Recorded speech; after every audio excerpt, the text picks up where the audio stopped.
What is up, Husker Nation? Welcome to the What Just Happened episode USC game review here on the Big Red Nation channel. My name is Jason.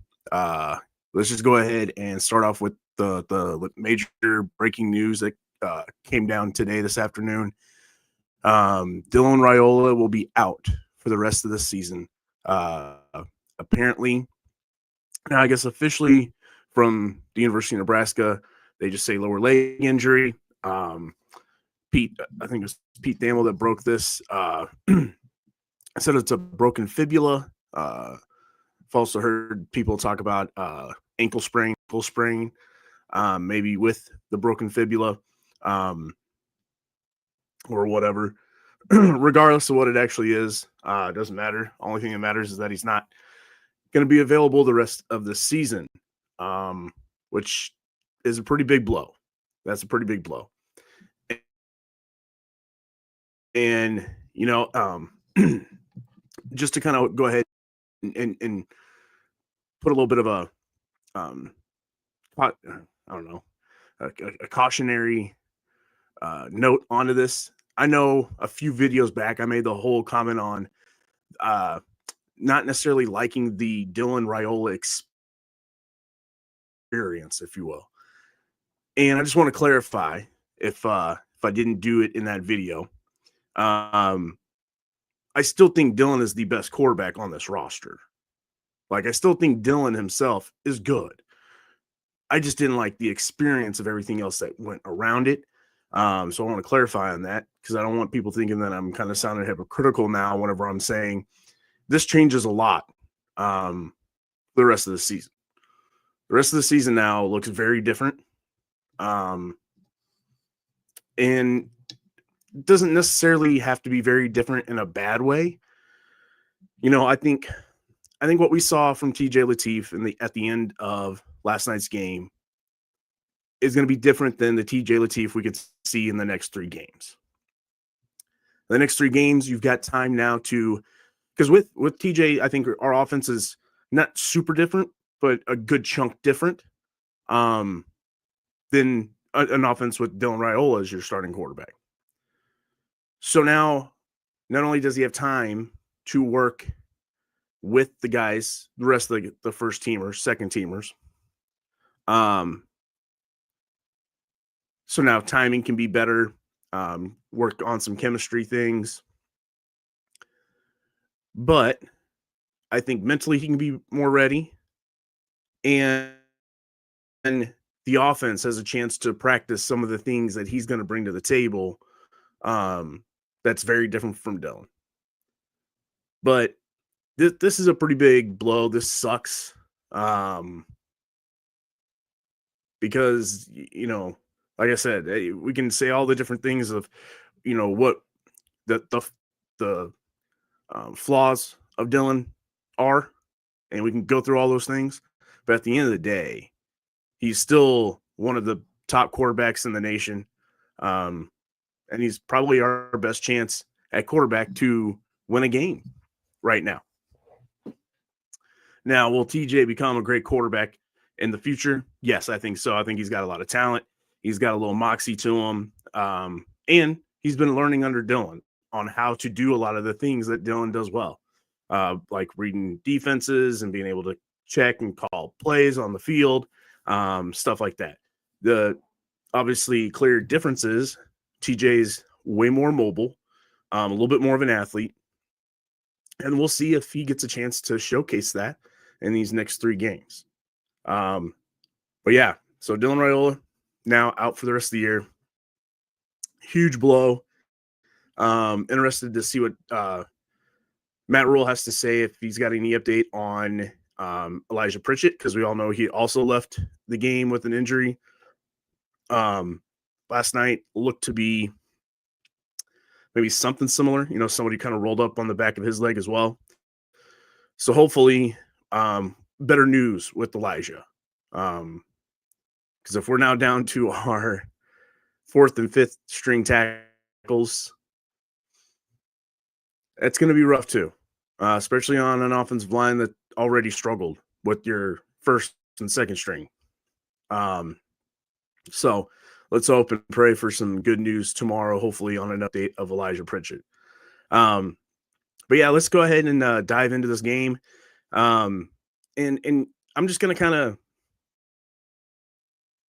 just give you guys a bunch of thoughts on not just this game, but on everything that has happened since the game ended. Because I don't know, I know I don't get a ton of views on this channel, but I'm kind of hoping maybe, I can kind of just be a good voice of common sense,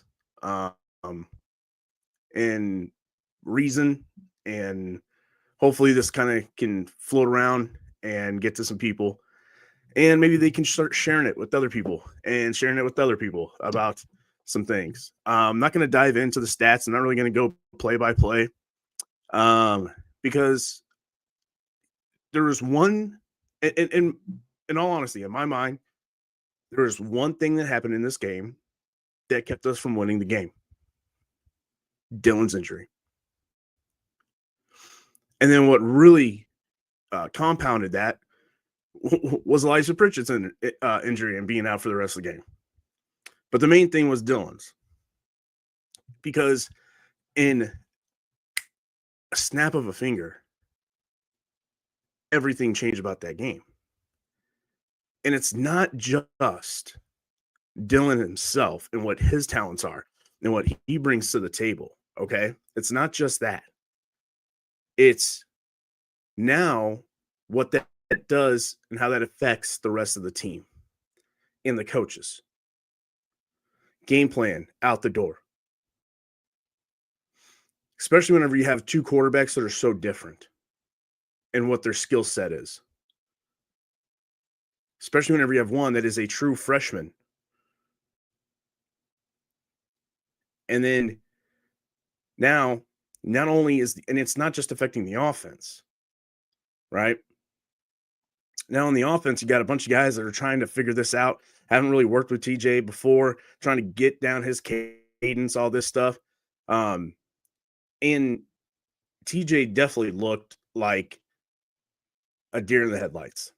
He looked like a true freshman, with him puckering up. You can go back and rewatch the game if you want. But the moments that he was in, just everything with him seemed shaky. The way he, even the snaps he caught, they were still a little like wobbly, right? He was still kind of bobbling them a little bit. So now the timing's off on everything, on the handoffs to Emmett. Now the holes are closed up, all these different things. He just seemed very shaky. The way he ran the ball, putting the ball in the wrong arm, not holding it tight enough, guy easily bopping it out from behind. Luckily went out of bounds. I think that fourth down, Matt Rule said the whole point was just to try to draw him off the entire time. I don't think that's the truth necessarily. Because they showed everybody, whenever they called the timeout, everybody coming back to the huddle, and to a person, like everybody stopped at TJ and had something quick to say. And if you remember that on that part, Heinrich goes up under center and he has to look back and tell TJ to move up. I think something happened there where TJ messed up, and that's why they had to call a timeout. And then since he messed up, I think that kind of spooked Rule and went, all right, I guess let's just kick a field goal. To be honest, the way the defense had been playing up to that point, I know they were giving up a lot of rushing yards, but when it mattered, they bucked up and kept them to a field goal and kept them out of the end zone. I would have punted them deep and try to play field position at that point, because that now you're going to struggle on offense to move the ball. So why not try to now switch the field position in the game and hopefully make it to where Now you have a better shot at having short fields to go to get any kind of a scoring, whether it be field goal or touchdown. Again, this is hindsight 2020, right? Anybody can sound like a genius whenever they can second guess something that already happened. Because in the moment, I wanted them to go for it in the moment. I was like, oh, no, just go for it. But I don't understand why we always got to be so cute whenever it comes to just trying to get a yard or a half a yard. TJ Lateef is already a guy that can run with the football. So then why bring in Heinrich to get under center? This would have been a perfect time, if anything, to go, and then try to go so pretty or get all cute with it and unique and design and tricky. Whenever really all they have to do, even whenever Dylan's the quarterback, is you go line up your quarterback under center. You give yourself a fullback, which could be, at one point it was like Ken Lenhart. At one point, get a big body in there, get one of your tight ends in there. They were running 48 a lot in the game last night.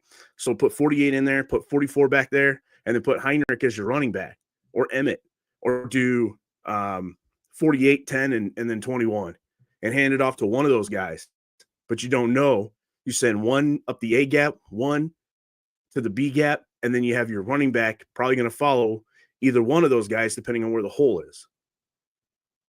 But then if you have your two fullback blockers going up to different gaps, now the defense doesn't, like the linebackers have got to try to guess, hopefully right, which one is the lead blocker, which hole is this play actually going to go to now.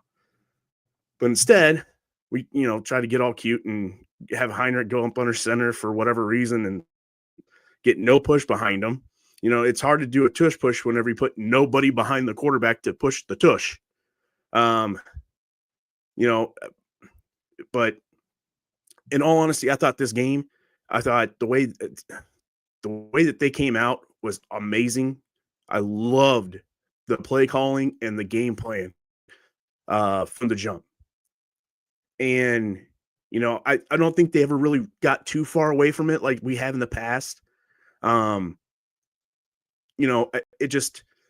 kind of struggled a little bit there, kind of what we always do. Except instead of it being in the second and third quarter, it was the end of the first, the beginning of the second quarter that we kind of had that weird drought thing.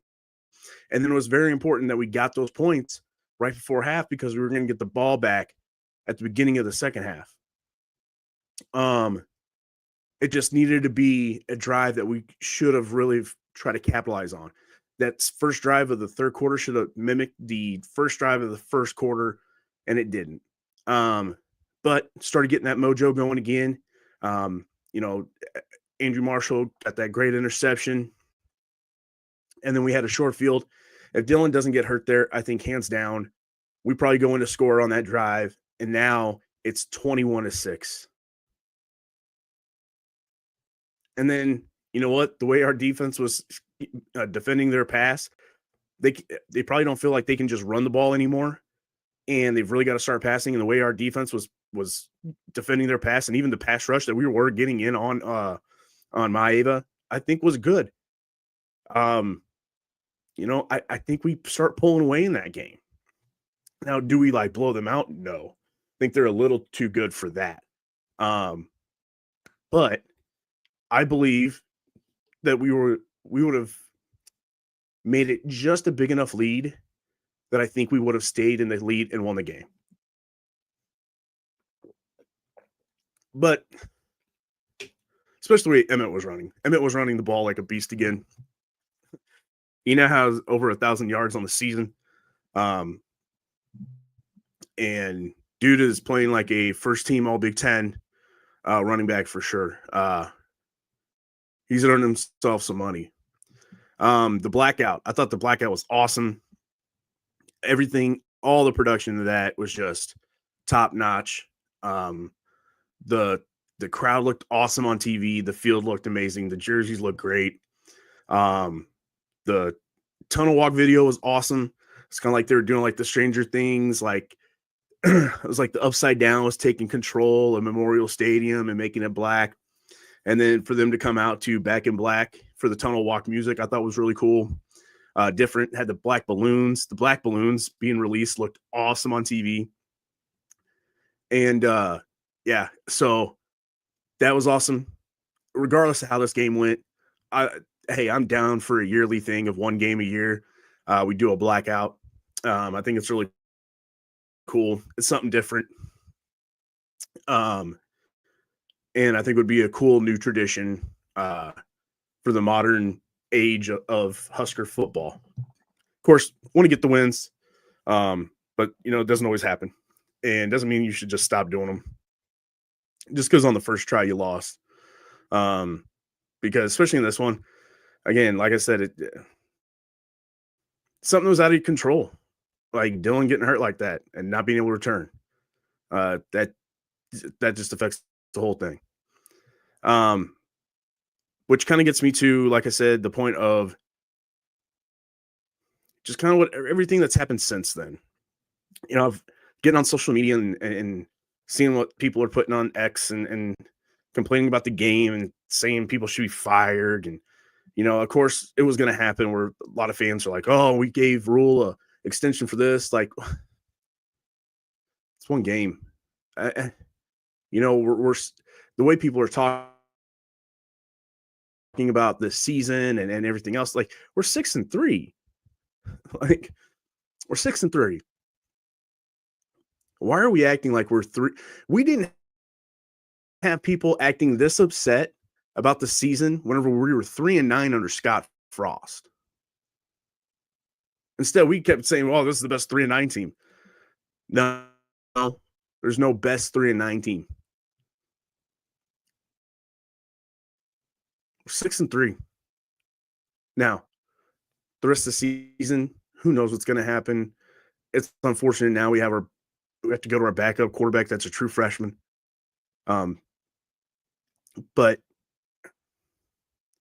I don't know. We'll see what happens, right? A lot of people have been asking for TJ Lateef for a long time. Now you're going to get him. And I hope that he ends up playing very well and does a lot of good things, and the offense doesn't look like it did last night. But I don't know, man. I just don't know what to expect. I really don't know what to expect with TJ for the next 3 games. And because I don't know what to expect the coaching staff, like what trust do they have in him? Because at least in last night's game, it didn't look like there was a ton, and what I mean by too, with the whole affecting thing is now even on defense for the rest of that game, like you are playing, to be honest, a lot like how the defense played last year in most of the games, where it got to a point where the offense was so stagnant and so bad that the defense felt like they had to play perfect every play. And eventually, by the end of the game, whenever that's constantly on your mind, you're going to make a mistake. You're going to trying to overplay and make the big play instead of just being fundamental and doing what you need to do, doing your job on that given play, allows the breakdowns. That's where the mistakes come from. You're going too hard. So now maybe you overrun something. Unfortunately, I'm a Texans fan, a Houston Texans fan in the NFL. And today's game against the Denver Broncos, it was almost exactly like last night's game against for Nebraska against USC. Came out hot, looked really good. Defense was just flying around, not letting them go anywhere. CJ Stroud and the offense looked pretty good, but then would kind of stall, and then boom, have to settle for field goals. But then finally got a good touchdown in there. Was up most of the game. Now, it wasn't quite as late in the game, a little bit earlier, but CJ Stroud gets hit, knocked out of the game with a concussion. Now it's our backup quarterback. And that first drive, Davis Mills, they looked pretty good and they kind of moved the ball. But then after that, it was just kind of like almost 3 and out. And eventually the defense kind of broke because they started getting to the point where it's like, hey, we're not going to take control of this game or win this game unless we now make the play to win the game. And then all of a sudden, they come back, they win with the field goal to win the game. Now, almost identical type of situation as what we saw last night, and you know, all that stuff starts to happen. And again, even the coaches are going to be like, hey, I've got to coach differently now. And, it sucks. It just wasn't good all around. And hopefully they get that out of their system. Now they can prepare correctly and, maybe not have the handcuffs as tight going into UCLA.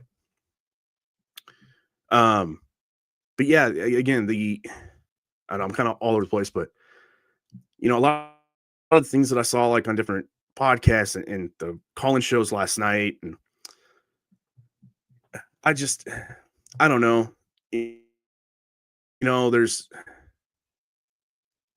I get anger. I do. I get disappointment. I'm not happy about last night's loss. I was very upset about last night's loss. But it wasn't necessarily like I'm not mad at the team necessarily. I'm mad at the whole just night and event and just karma and luck that sometimes this team, this program feels like it has to deal with. And of course, out of all the games, this is the game where Dylan gets hurt. Not in the game that he gets sacked 9 times or 7 times or 5 times. No, it's the game where he gets sacked once. That it's a bad fall on his ankle. And it's this game where they have put all this work into the blackout stuff. We're on national TV at night on NBC playing USC. It's a game where we're actually looking like the better team. Right? And all of a sudden, boom, out, done. And nope. Offense just doesn't look like anything once Dylan's gone. And that's what I'm mad about. That's what I'm upset about. That's the thing that I took from this. I didn't come away walking away from this blaming anything other part of the game. I'm watching like people talk about this game and week after week. And sometimes, you see it more after losses. It's like a loss all of a sudden is like that Men in Black memory loss little gadget, right? It's almost like what a loss does to a lot of fans. And I don't know, especially when it comes to like social media fans, people that leave comments on YouTube, podcast shows, people that do comment on X. I don't know which one of them are even real people or real Husker fans if they're not just, burner accounts of people that just like to troll any and all fan bases. They just act like they're, their profile's a fan page and then they just constantly troll.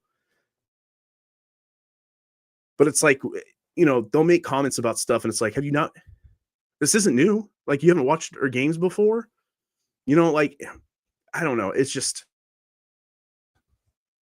the constant things of, somebody like myself will get on here and start talking about the injury and this and that. And you'll see people that will leave comments like, oh, you're just making excuses. You always have to explain everything away. You're such an apologist. Oh no, there's just facts. The fact is, right? And I've seen people too, whenever they're talking about this game, like on their podcast, whenever they get to the moment talking about Dylan's injury, they'll say, well, that didn't mean, I don't know if it would have guaranteed that we would have won if Dylan would have still been in there. Because, what from this season would mean that just because Dylan's there would mean that we would win. I don't know. It doesn't have to matter about what the season. In the game, we were up 14-6 with the ball inside the 30-yard line going in, and we could have possibly scored on that. Like, the way the game was going, we looked like the way better team that was in control. And all we had to do was probably score this one more touchdown. And then we probably would have, again, Could they have came back for a little bit? Yes, they could have. But we've seen several games this year where Dylan took the team on his back in the final drive of the game and won us the game, or tied up the game, then won the game, or just won the game. It's happened this year. This is a team that has been way more resilient than the last couple teams of the last couple years. This is a team that believes in themselves and believes in Dylan, that he will go take them to victory. So that's what I'm going off of. That's why I think I can clearly say that if Dylan didn't get hurt, we would have won this game. Just the way the game was going. That's the evidence that I have that says if Dylan doesn't get hurt, we win. And, but then again, people just keep talking about this, and Matt Rule's not a winner. Matt Rule's a loser. We should have just fired him instead of giving him an extension, this and this and this. Look,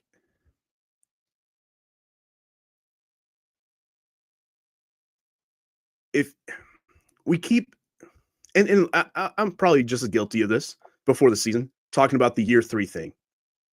Matt Rule's only done that at 2 places, right?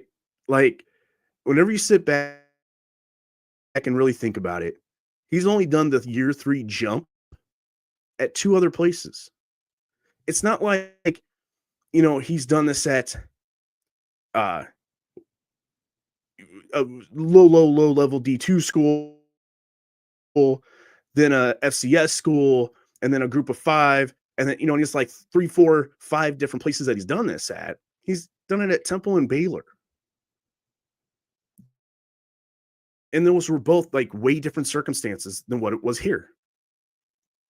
And I think what happened was, since he was coming from the NFL, he didn't have that, I could just bring a bunch of my players around. Not only that, whenever he walked into Temple, that was a pretty young roster that he walked into.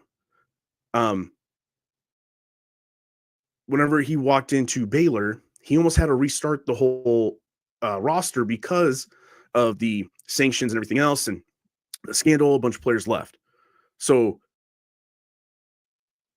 he had to kind of restart that whole new roster from scratch and start off young. I think his biggest hiccup whenever he took this job was he didn't do that year 1 here. Instead, he walked into a very senior, old team and just wanted to bring in a few transfers that he could and then try to win with that team. And he just couldn't. So then the next season, all those seniors left. He got in a big freshman class. And now really last year was his true first year of that rebuild in the proper way that he did it at Temple and Baylor. So this is more like the year 2. I know it's obviously year 3 of Matt Rule, and sure, there should be certain expectations of a year 3, right, that you would expect.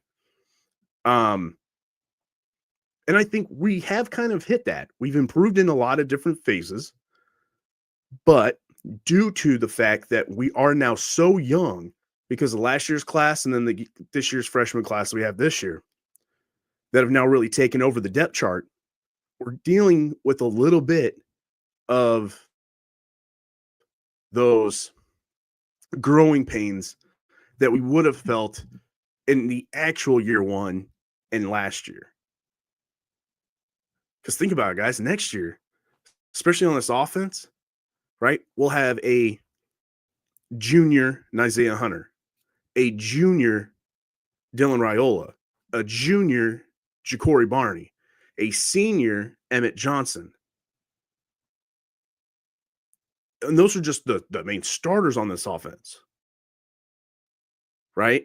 A sophomore Isaiah Mosey, a sophomore TJ Latif.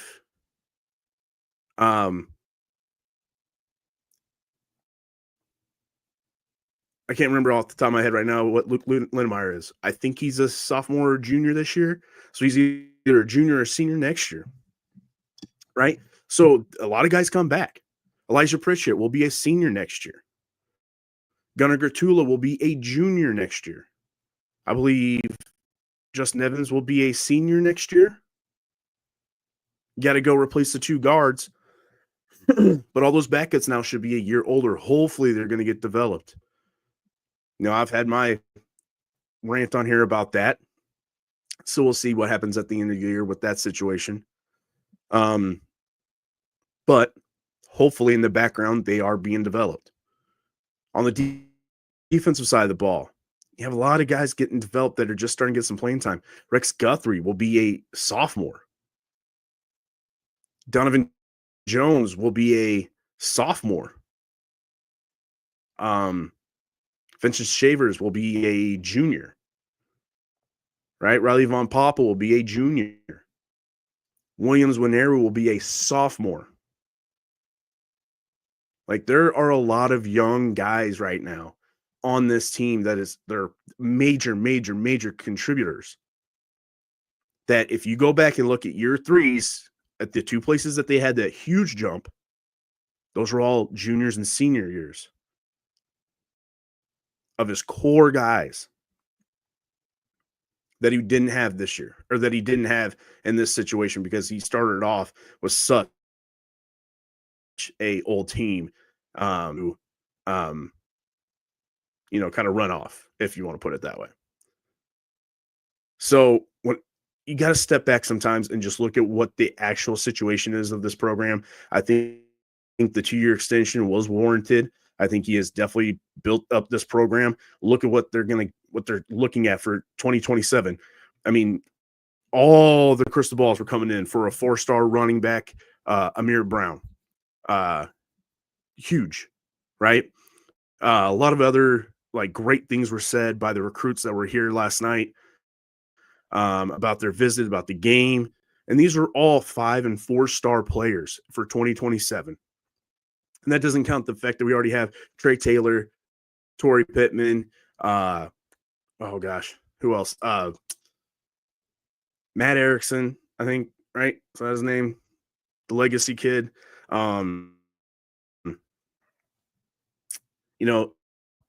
Rated guys too, which is why we have, I think, right now the 3rd ranked class in 27. Now, if we can add in another tight end like Cooper Terwilliger or the Ahmad Hudson, this Amir Brown, who's a 4-star guy, if we can start to put together a top 5 class, that's, again, just loading this whole class up. Maybe we go make some play on this year's. I know once a lot of guys started decommitting from Penn State, we put in a lot of offers to a lot of those guys, trying to get them. I think you're going to see us hit the portal ton, really, really big this offseason too. Because like I said, with the whole extension thing, does sound like there's going to be a lot more money put in to making sure we get one of those top-notch rosters. And so now maybe whenever, instead of losing a guy like Isaiah World to Oregon or I can't remember, what was his last name? Treat or whatever his name was, that we also lost out last minute. We thought he was coming in, went somewhere else. We were in on a lot of guys, but just money-wise, we lost out. Jamar Brown, another guy that I think just money, we just didn't have the money to give to him, but they were interested in Nebraska. We just didn't have that extra type of money that was being thrown around to a lot of other people. Probably same thing with Prince Will, probably same thing with Jabari Butler. We probably ended up losing those guys just because we didn't have the money that some of these other teams that they ended up going to happen to have on the books. But now I think there's enough confidence in Matt Rule from the boosters that they're now, I think, going to put in a lot of money for him to go out and get the players that he needs. And that's huge.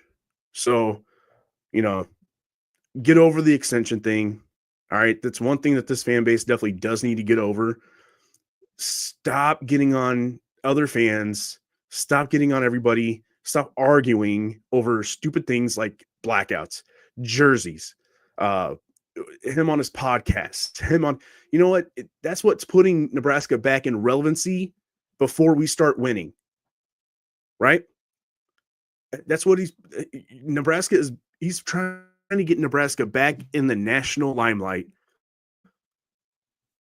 to get the players that he needs to start putting victories on the field. And if all you're going to do is just keep waiting and waiting for victories to come with players that can't quite get you there, you're always going to be chasing your tail instead of getting out there.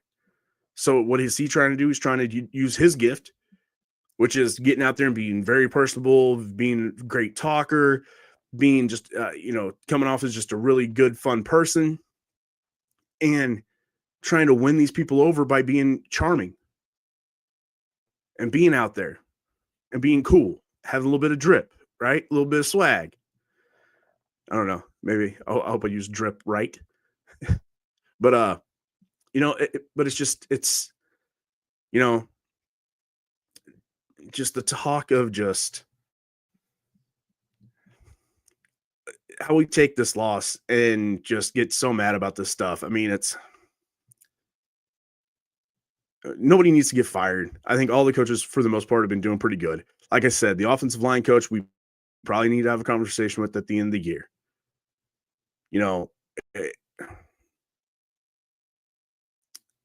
Because that is my biggest thing, is where's the development from some of the younger guys. I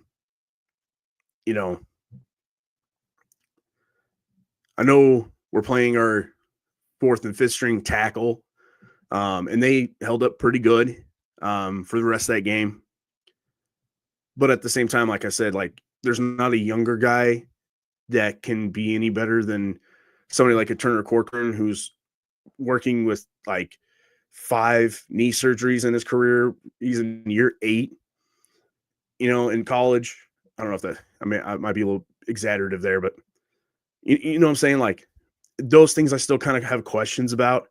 We've brought in some pretty good young offensive linemen. None of them have been able to be developed quite enough. Or is it more of just a philosophy that he just doesn't want to play that young of a guy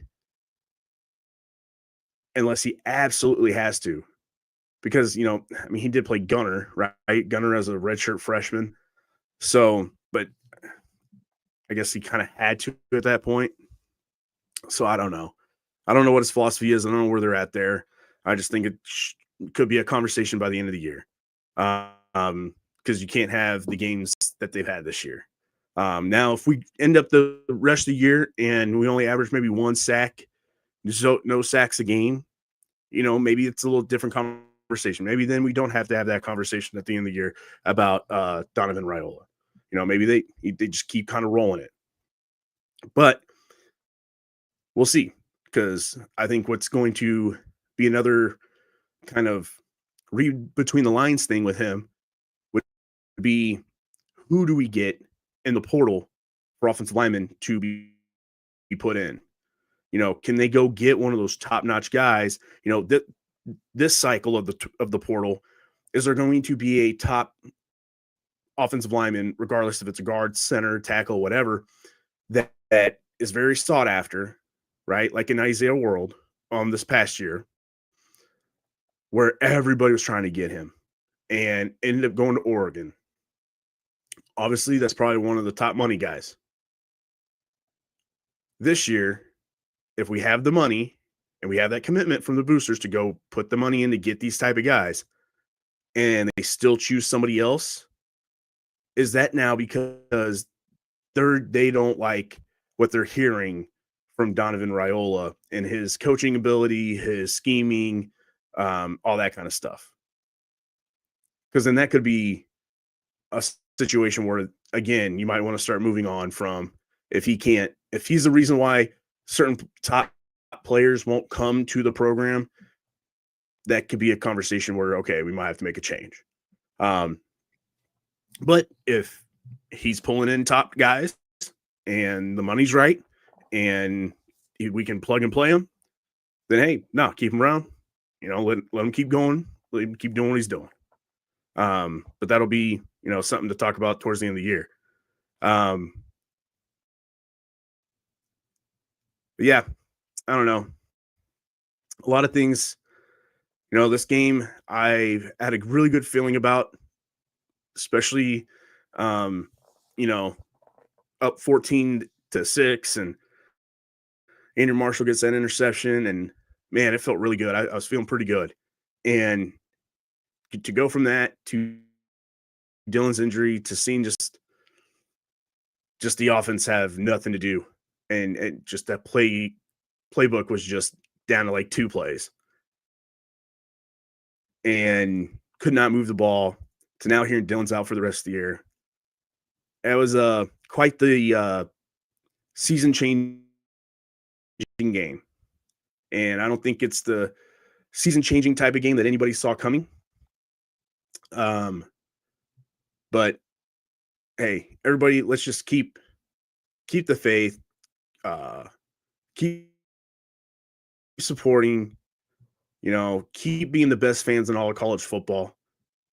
And because I do think if we just keep being the best fans that we can be, keep going out there doing the crazy things like that blackout and showcase just what this program can be, I do think we will be rewarded at the end of the day with a good football team, with a good football program, because I do believe Matt Rule is the right guy for the job.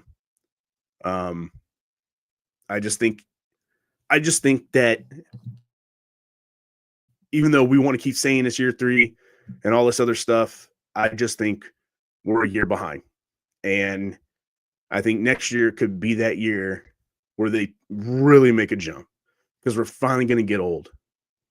And we're not going to be like super old, but we're going to get older. We're definitely going to be more experienced than the roster that we have right now. So let's just keep hoping for good things.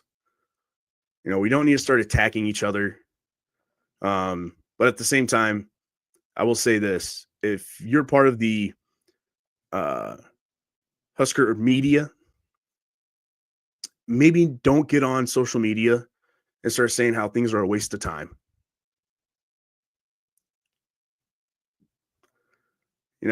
I just maybe, you know. And if you're a former player, don't tell fans how they should feel. Just everybody stay in their own lanes. Try to be supportive of each other as fans. Talk to each other like they're human beings and move forward. All right. I mean, that's just, because there was the one exchange, and a lot of people probably know exactly what I'm talking about. I'm not going to talk about names or anything, but got a media member talking about how this is a waste of time and it's pathetic and everything else, which I totally disagree with. Totally disagree with that statement.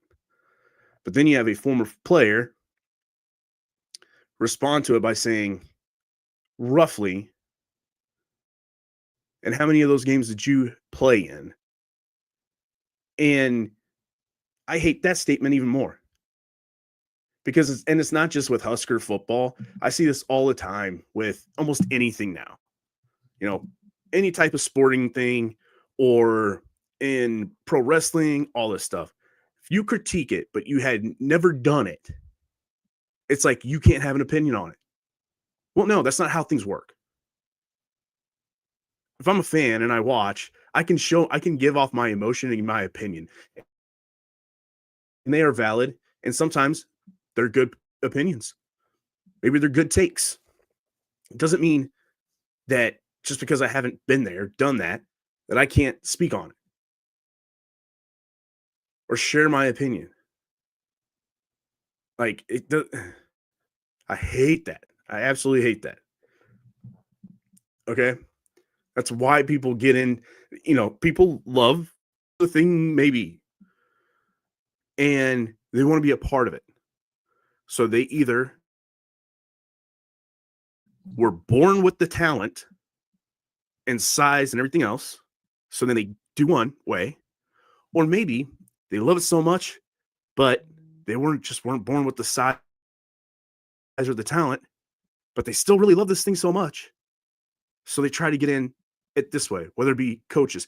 If there was a coach that had really never played the game, definitely not at like any higher level than high school, maybe, but were an amazing head football coach. And they're trying to tell you, hey, this is what you should do, this is what you shouldn't do. Are you telling your coach, hey coach, how far did you play? You didn't get as far as I did. No, you're not saying that. That's never happening. So why waste your time to do that to media members or fans or whatever? I don't care how bad their takes are. Let them have their bad takes. A lot of people are just really emotional after a loss. But let's also not look at this game specifically. I mean, I almost feel like people are more mad and more overdramatic about this game than they were about like the Minnesota loss. And that kind of blows my mind. That's the game everybody should have been crashing out over. That was a pathetic performance. This one, man, they were good. They held the number one offense to 21 points and 300 something yards total. Held maybe one of the best receivers in all of college football, Mekhi Lemon, to 2 catches for 18 yards. Absolutely silenced that offense, the number one offense in the country. Yes, they let them get rushing yards. But whenever it came down to it, they really didn't do much outside of just move the ball up and down the field. Now, in the late quarters, Jordan Maivia, he did some good. He had some actually good rushes that really kind of, did some damage. But the running back position, yeah, he got a lot of yards, but he didn't, there wasn't really anything that he did that like really put the game away. So I don't know. We just need to stop just absolutely crashing out after every loss. We are 6-3. And until we found out about Dylan, because all this reaction was happening before we found out about Dylan's status. We still could have thought that, well, okay, bounce back, beat UCLA. Hey, you know what? This happened because of Dylan's injury, the offense, blah, blah, blah. Bad situation. They happened to come back. It was bad. This sucks. This opportunity should have been, but move on, right? Okay, now let's just recapitalize. Let's win out. Because, it could still be a possibility. All right, you go out to UCLA, who, yes, they had that weird kind of spirit spark up right after they got their coach fired, and they had a couple good games, but then they were brought right back down to earth by Indiana. And okay, whatever. They're still not like this amazing team. Very, very beatable. Then you have a week off, and then you go to Penn State, which by then, man, it's only like a game left. They might be kind of just throwing in the towel. Some people might even be heading to the transfer portal and probably already, sitting out the rest of the year. Who knows by that time where Penn State's at. And then you have Iowa at home, which is always toss the records out.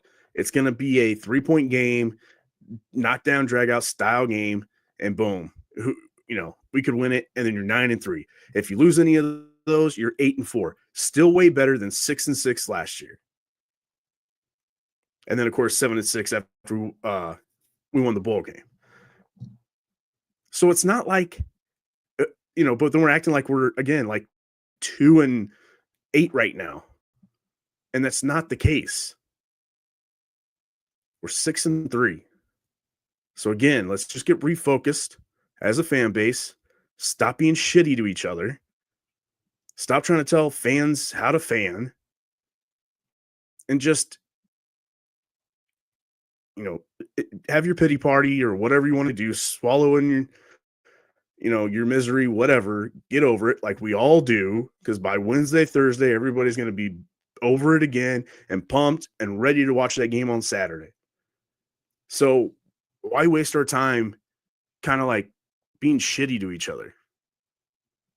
Let's just move on. Okay. All right.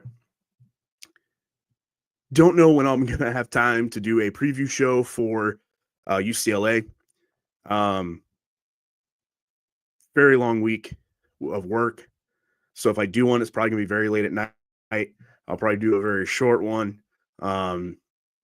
So, stay tuned to my social media right here on X, and I'll kind of give that info out. Also subscribe, hit the notification button. You'll be notified whenever I schedule a live stream, and then you guys can watch, whether live or on demand.